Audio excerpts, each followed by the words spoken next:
오늘 말씀을 통해서 우리를 추적하시는 하나님이라는 제목을 가지고 말씀을 나누고자 합니다. 시편 23편 6절이 오늘 마지막 23편을 좀 정리하는 그런 시간입니다. 다윗은 지난 시간에 자신의 인생을 돌아보면서 수많은 원수들이 보는 앞에서 주인이신 하나님께서 자신을 귀한 손님으로 맞이하여서 환대해 주시는데 자신에게 풍성한 식탁을 차려주시고 머리에 기름을 부어주시며 인생의 잔을 넘치도록 채워주신 은혜에 대해서 고백을 했습니다. 다윗은 이제 마지막 보면 6절에서 이렇게 고백합니다. 내 평생의 선하심과 인자하심이 반드시 나를 따르리니 내가 여호와의 집에 영원히 살리로다 라고 고백합니다. 이 5절과 6절 말씀을 현대 성경을 보니까 이렇게 번역을 했습니다. 원수들 두 눈 뜨고 쳐다보는데 보란듯 그들 앞에 잔치상 차려주시고 귀한 손님 대접하듯 기름 발라주시며 잔이 흘러 넘치라 하고 부어주신다며 그 누가 이렇게 행복하리요 이처럼 포근하리요 주님 손길 살아 생전 끊이지 않으리니 이 목숨 살아 숨쉴 동안에 주님의 전에 오래도록 살리로다 이렇게 번역을 했습니다. 다윗은 자신의 인생을 되돌아보니까 온통 하나님의 선하심과 인자하심이 평생도록 따라다녔다라고 고백합니다. 그러면 먼저 여기 하나님의 선하심이라는 것은 무엇을 말합니까? 여기 선에 해당되는 히브리어 단어 우리가 잘 알듯이 토브입니다. 이 의미는 좋은, 사랑하는, 최상의, 값진, 풍성한, 은총을 입은 등등의 의미를 내포하고 있습니다. 물론 하나님의 선하심은 내가 바라고 원하고 요구하는 것을 이루어 주시는 것이 아니라 하나님의 선하심은 하나님께서 나를 향하신 아름다운 계획, 하나님의 나를 향하신 선하신 뜻대로 이루어지는 것을 의미합니다.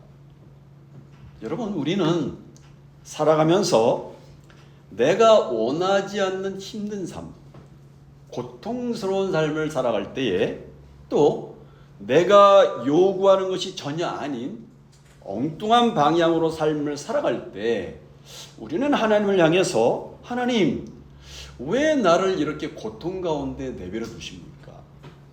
왜 하나님 저를 이런 쪽으로 인도를 하시는 것입니까? 하고 때로는 하나님의 침묵하심에 실망하기도 하고 낙심하기도 하고 좌절하기도 합니다. 그런데 시간이 조금 지나보면 그 힘들었던 과정, 그 고통스러웠던 과정, 좀 그 아팠던 과정이 모두 하나님께서 나를 더 좋은 것으로, 더 가치 있고 의미 있는 삶으로, 올바른 삶으로 이끄시기 위한 하나님의 섭리의 손길이었구나 라는 것을 깨닫고 고백을 하게 됩니다. 아니, 그렇게 고백을 하게 만드세요. 우리로 하여금 좀 늦을 수는 있지만 하나님은 반드시 우리로 하여금 그렇게 고백하도록 만드시는 분이십니다. 그것이 바로 하나님의 선하심입니다. 이 말씀을 신약의 사도 바울식으로 이야기를 하면 바울은 로마서 8장 28절에서 우리가 알거니와 하나님을 사랑하는 자 곧 그 뜻대로 부르심을 입은 자들에게는 모든 것이 합력하여 선을 이룬다 라고 말했습니다. 그렇습니다. 하나님의 선하심이라는 말 속에는 하나님이 우리를 다스리시고 섭리하실 때 그가 우리에게 행하시는 모든 일은 그의 선하심에서 비롯된다는 얘기입니다. 예를 들면 우리가 어려움과 고통을 당할 때도 거기에 하나님의 선하신 뜻이 들어있다는 것입니다. 때로는 우리의 삶이 고난일 수 있습니다.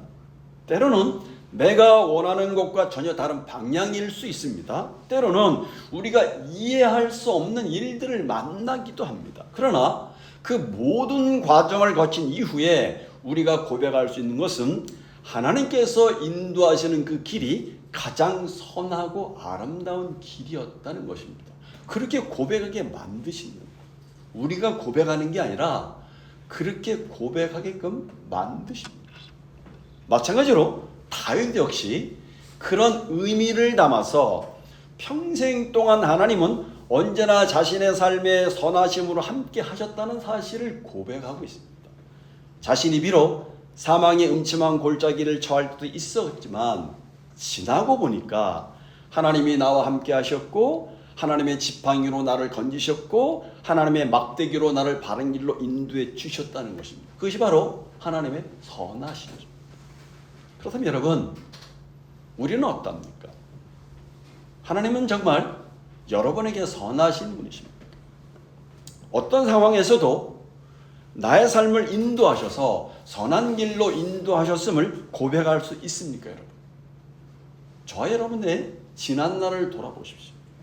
우리 역시 크고 작은 어려움과 힘듦과 여러 가지 고통스러운 일들을 아마 겪었을 것입니다. 때로는 가정 문제로, 때로는 교회 문제로, 때로는 직장과 사업 문제로 여러 가지 어려운 문제를 겪었을 것입니다. 그럴 때마다 낙심하고 실망하고 좌절하고 아픔을 겪었을 것입니다. 그러나 돌아보면 그 과정을 통해서 내 삶을 섭리하시는 하나님에 대해서 우리는 마음 깊이 감사하지 않을 수가 없습니다. 왜요? 그분이 하는 모든 일에 선이 깃들어 있기 때문에 그렇습니다. 그래서 나로 하여금 더 겸손하고 더 믿음의 삶으로 인도하셨기 때문에 그렇습니다. 어려움을 허락하시고 고통을 허락하신 분도 하나님이시고 그 어려움과 고통에서 건져주신 분도 하나님이십니다. 그런 과정을 통해서 피조물인 인간의 연약함을 더 깊이 깨닫고 겸손히 주님을 부르고 의지하게 만드셨기 때문에 그렇습니다. 지금까지 저와 여러분의 인생의 여정을 돌아보십시오. 돌이켜보면 너무나 많은 일들과 사건들이 우리의 인생의 여정에서 일어났어요. 지금은 많은 것들을 다 잃어버렸어. 엄청나게 많은 일들을 겪었는데 많은 것들을 잃어버렸지만 그러나 돌아보면 수많은 일들을 우리 인생의 여정에서 겪었습니다. 근데 여러분, 그 수많은 일들과 수많은 사건들이 우리 인생의 여정에 일어났지만 우리는 그 의미를 다 이해할 수가 없어요. 왜냐하면 하나님이 그것을 다 드러내지 않으시기 때문에 그래요. 그래서 우리는 그것을 이해할 수 없기 때문에 낙심하기도 하고 좌절하기도 하고 절망하기도 합니다. 그러나 세월이 흘러가면서 우리는 그 사건과 문제들 하나하나에 담긴 의미가 풀릴 때마다, 해석되어질 때마다, 펼쳐질 때마다 우리는 하나님의 선하심을 맛보게 됩니다. 그래서 우리 인생의 여정이 진행되면서 그때에 그 시간에는 몰랐지만 깨닫게 돼요. 우리는 하나님의 선하심이 이런 것이었구나, 하나님의 깊은 은혜였구나, 이런 것들을 우리는 비로소 깨닫게 됩니다. 저 역시 이 말씀을 준비하면서 지나온 여정을 돌아보면서 하나님의 선하심이 정말 그때마다 함께 하셨다는 사실을 너무나 많이 깨닫게 됐어요. 그때는 몰랐고 그 의미를 다 몰랐기 때문에 낙심하고 좌절했지만 시간이 좀 지나고 보니까 그런 의미가 있었구나, 하나님의 그런 은혜가 있었구나, 그런 거를 깨닫고 돌아보면서 참 고백하지 않으셔.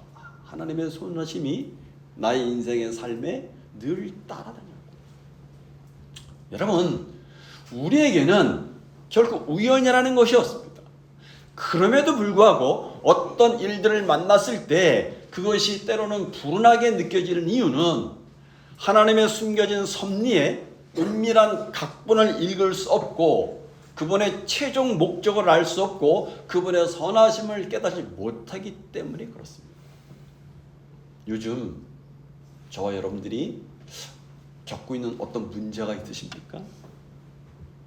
하나님의 선하심이 함께하고 있다는 사실을 믿음의 눈으로 볼 수 있게 해달라고 기도하시기 바랍니다. 왜냐하면 그게 보여야, 그것을 볼 수 있어야 지금의 상황과 지금의 현실을 해석하고 내가 그것을 감당할 수 있기 때문에 그래요. 계속해서 이번에는 하나님의 인자하심에 대해서 말합니다. 인자하심은 히브리어 우리가 잘 알 헤세드입니다. 이 단어는 시편에서 인자, 자비, 은총 등 여러 가지로 번역됩니다. 성경이 말하는 하나님의 인자는 자기 백성을 향한 하나님의 특별한 호의를 의미합니다. 택하신 백성을 향하여 하나님께서 값없이 베풀어 주신 언약적인 사랑입니다. 가장 중요한 신학적인 의미는 언약의 성실성, 언약의 신실함을 이야기합니다.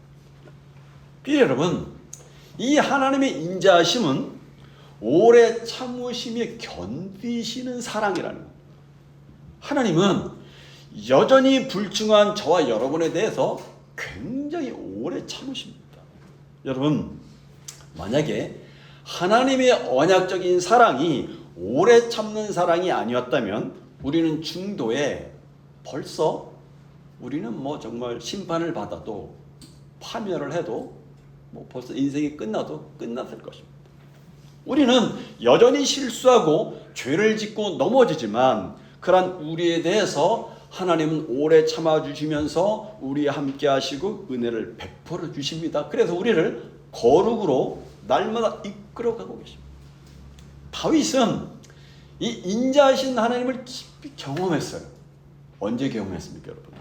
다윗이 밧세바를 범하고 그것을 감추기 위해서 그 남편 충실한 우리아를 전쟁터에 내보내서 죽게 만드는 살인죄를 범했을 때, 이런 무시무시한 죄를 통하여 다윗은 정말 뼈가 썩는, 정말 너무너무나 큰 고통과 아픔을 경험, 죄책감, 정죄감, 하나님 앞에 설 수 없을 때 하나님은 그를 불쌍히 여기시고 다윗을 찾아오셔서 다윗에게 사랑을 베풀어 주셨어요. 다윗이 범죄했을 때 하나님의 인자하심의 사랑이 떠나지 않았습니다. 다윗이 실패하고 넘어졌을 때 그 사랑은 다윗을 버리지 않았습니다. 다윗을 사랑하시고 그 영혼을 소생시켜 주신 것은 하나님의 인자하심이었습니다. 하나님의 헤세드였습니다. 다윗은 범죄한 후에 회개할 때 이런 고백을 했습니다.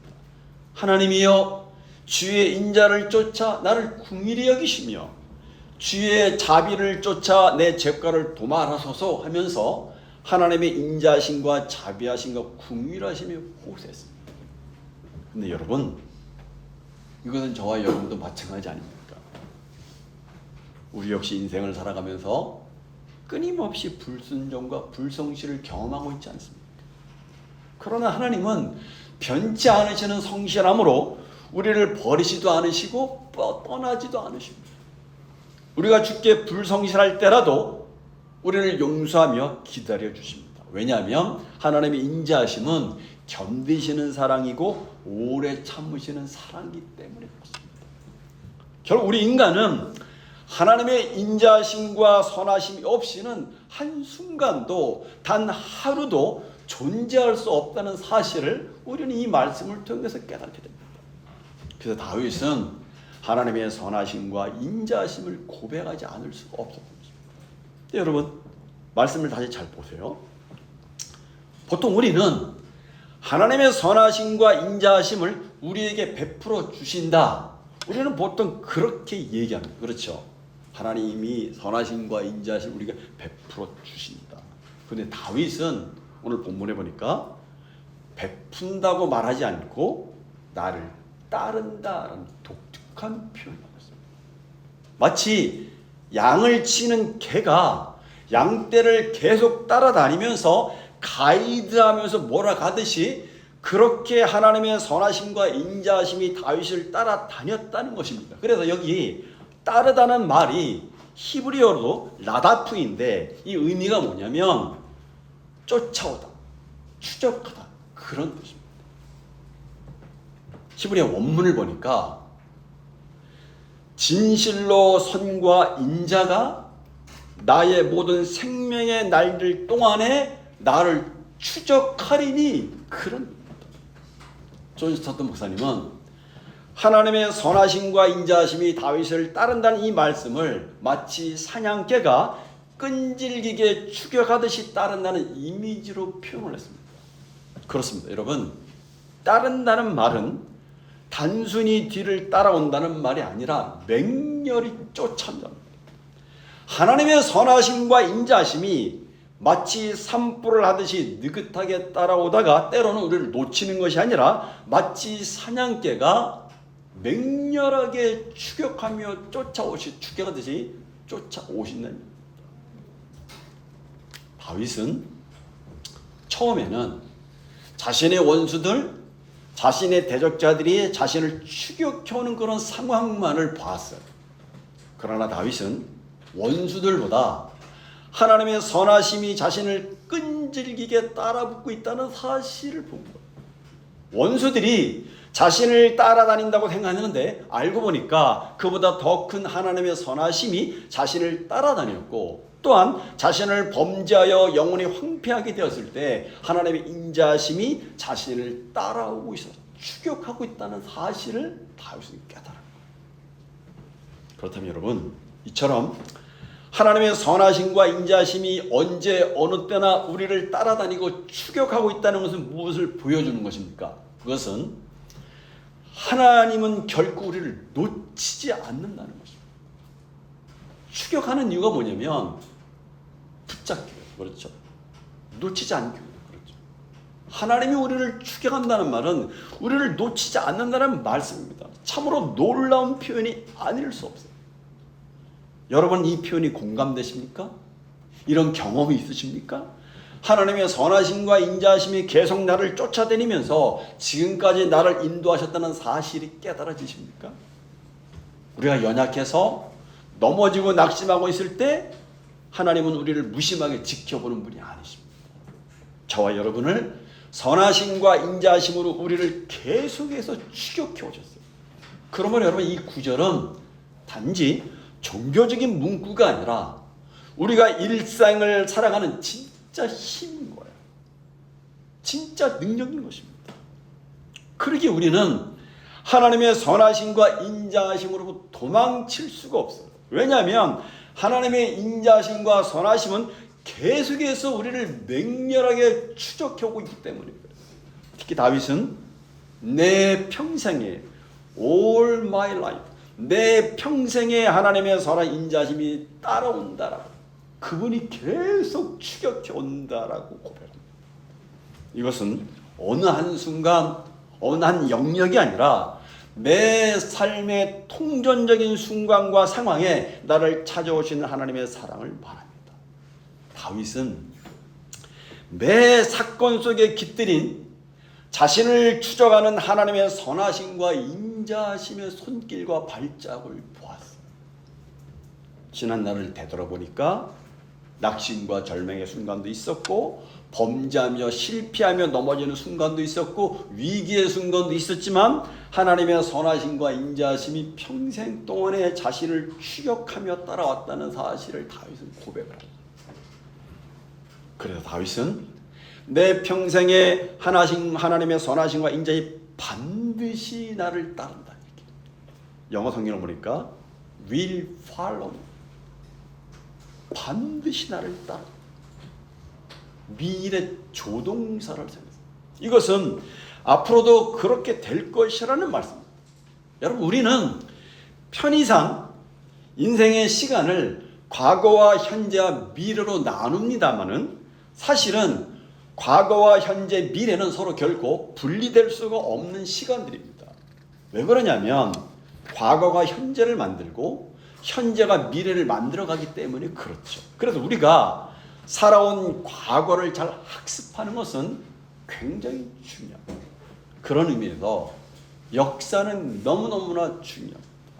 특별히 하나님의 백성들에게 역사는 굉장히 중요합니다. 이 역사는 우리 개인의 역사일 수도 있고 가정의 역사일 수도 있고 교회의 역사일 수도 있습니다. 왜 그렇습니까? 성도들에게서 역사는 나 개인의 행적이 아니라 하나님의 행적이기 때문에 그래요. 내 개인의 역사는 아닌 거예요. 하나님의 행적인 거예요. 다시 말해서 저와 여러분의 삶과 인생의 역사는 나를 이끄신 하나님의 행적인 것입니다. 마찬가지로 다윗은 자신의 인생에서 가장 중요한 하나님의 행적을 하나님의 선하심과 인자심이라고 얘기합니다. 지금까지 자기 인생에 하나님의 선하심과 인자심이 나를 쫓아왔다라고.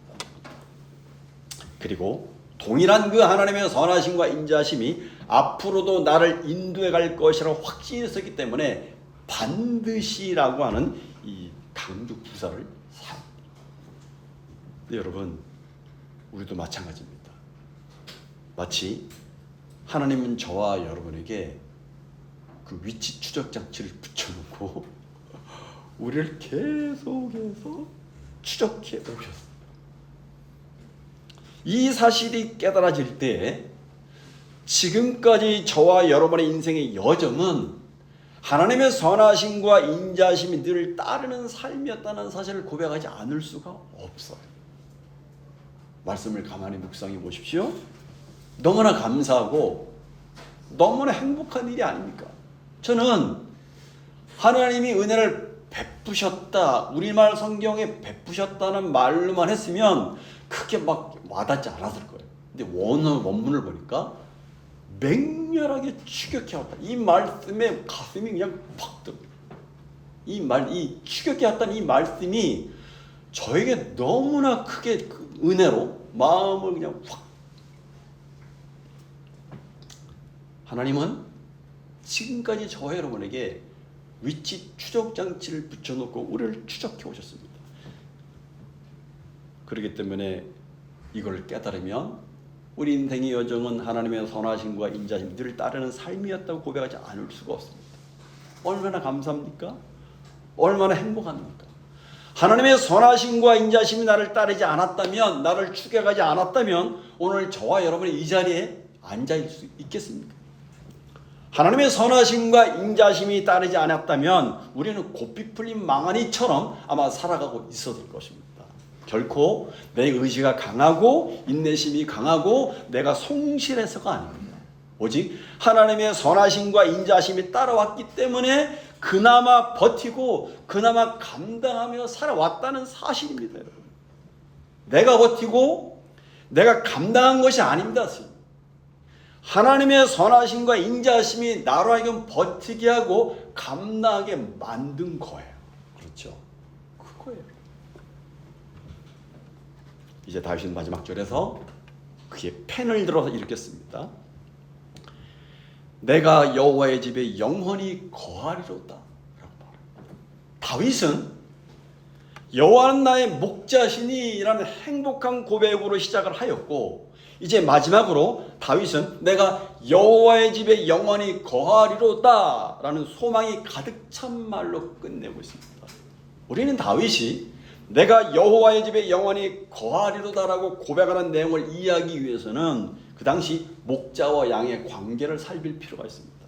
시편 23편을 시간적으로 계절적으로 보면 이렇게 정리할 수 있어요. 봄철이 되면 목자는 홀로 그 높은 고원에 올라가서 나중에 양들을 데리고 올 때를 대비해서 모든 작업들을 미리 해두는 거예요. 독초를 뽑는다든지 혹은 거름을 뿌려준다든지 혹은 맹수들을 살펴본다든지 이런 것들. 그리고 계절이 지나서 무더운 여름철이 오면 선선한 고원 위로 양떼들을 인솔해 갑니다. 양들은 고원 위로 올라가기 전에 위험한 골짜기를 지나가면서 최고의 위험을 극복해야 합니다. 목자가 가장 신경을 쓰는 데가 바로 이 시기죠. 그리고 드디어 고원 위로 올라가면 목자가 미리 예배해 놓은 양질의 목초지가 양대 눈앞에 쫙 펼쳐져요. 그러면 여러분, 양들이 너무나 좋아서 펄쩍펄쩍 뛰게 됩니다.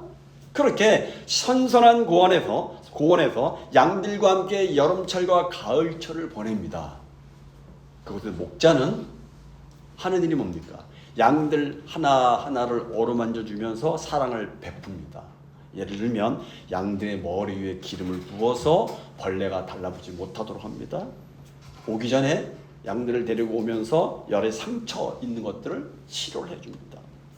그렇게 여름과 가을을 보내고 이제 겨울철이 오기 전에 양들을 데리고 다시 내려가서 왔던 고향인 목장으로 돌아가서 그곳에 기나긴 겨울을 편하게 쉬는 거예요. 오늘 본문은 그런 의미에서 나온 집으로 다시 돌아가서 편히 쉬는 양들의 모습을 연상하게 해줍니다.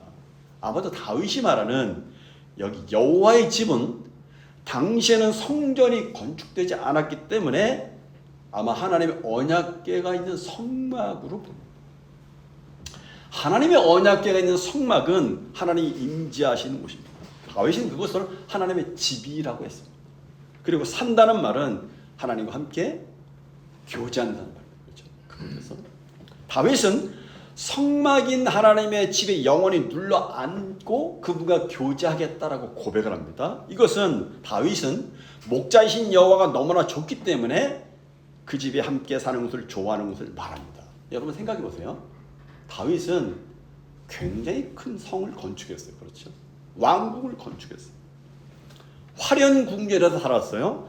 그러나 다윗은 정말 초라한 천막으로 만든 하나님의 어떤 성막에 머물기를 좋아하고 늘 거기서 살고 싶은 마음이 있었어요. 그래서 다윗은 우리 성경을 찾아볼까? 10편 27편을 찾아볼게요. 10편 27편 4절을 한번 보겠습니다. 자신의 심정을 이렇게 표현했습니다. 4절입니다. 같이 읽죠. 시작. 내가 여호와께 바라는 한 가지 일 그것을 구하리니 곧 내가 평생에 여호와의 집에 살면서 여호와의 아름다움을 바라보며 그의 성전에서 사모하는 그것이라. 우리말 번역은 여호와께 바라는 이라는 현재형으로 되어 있는데 원어를 보니까 왈령이는 샬티라는 단어를 썼어요. 그래서 이전에도 구했고 지금까지도 구해왔던 것을 자기가 계속해서 바랄 것이다라고 말하는 거예요. 그렇습니다. 다윗은 하나님의 성전에서 하나님과 교제하면서 함께 사는 것을 사모하는 것이 소원이었어요. 다윗의 신앙생활의 중심은 화려한 왕궁이 아니었고 하나님의 성막이었어요. 그렇다면 다윗이 언약궤가 있는 성막을 좋아한 이유가 무엇입니까? 오늘 27편 보니까 여호와의 아름다움을 바라볼 수 있었기 때문이라고 말합니다. 그러면 하나님의 아름다움이라는 무엇을 말합니까? 하나님께서 베풀어 주시는 은혜와 축복을 말합니다. 그러면 하나님이 베풀어 주신 은혜와 축복은 무엇입니까? 그것을 알려면 하나님의 성막 안에 무엇이었습니까? 언약궤가 있었죠. 하나님의 영이 임재하시는 언약궤가 있었습니다. 언약궤는 뭘 의미합니까? 바로 하나님께서 죄인인 인간에게 베푸시는 은혜와 축복을 말합니다. 그래서 성막 안에서 날마다 피의 제사가 드려졌습니다. 바로 다윗은 그 피의 제사를 통해서 여호와의 아름다움, 즉 하나님께서 베푸시는 은혜와 축복을 바라보았고 좀 더 나아가서 피의 제사를 통해서 선하심과 인자심의 실제이신 하나님의 죽으심을 믿음으로 보는 거예요. 그 사실을 본 거예요. 여기 사모한다는 말은 여호와의 아름다움에 대해서 계속해서 묵상하는 것을 의미합니다. 그러니까 성막에서 피의 제사를 통해서 하나님께서 베푸시는 그분의 아름다움, 즉 그분의 선하심과 인자하심을 묵상하면서 그분을 찬양하며 제사하며 예배하는 것을 말하는 거예요. 그렇기 때문에 세상 그 어떤 화려한 궁궐보다 여호와께서 머물고 계시는 여호와의 아름다움을 보면서 그 성막에서 평생 살고 싶다고 고백합니다. 그러므로 여러분, 여기 여호와의 집이란 중요한 포인트는 성막이라는 장소, 공간 자체가 아니라 하나님과 함께 교제하고 싶은 그 마음이 중요한 거죠. 오늘날로 말하면 교회 건물이라고 하는 장소가 아니라 하나님과 함께 교제하고 싶은 마음. 다윗은 참된 행복이 어디 있으며 참된 생명이 어디 있는가, 참된 성공이 어디 있는가를 분명히 알았습니다. 다윗은 권력이 아니라 물질이 아니라 하나님과 함께 사는 영생의 삶이 참된 행복이요 기쁨이요 성공임을 알았던 겁니다. 거기에 모든 의미가 있다는 것을 다윗은 알았어요. 그래서 다윗은 하나님은 한 번도 나를 떠난 적이 없으시다.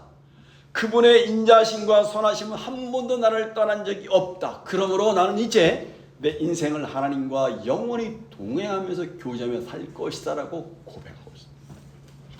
다윗은 이 땅에서 얻을 수 있는 더 많은 쾌락과 편안한 삶을 추구한 것이 아닙니다.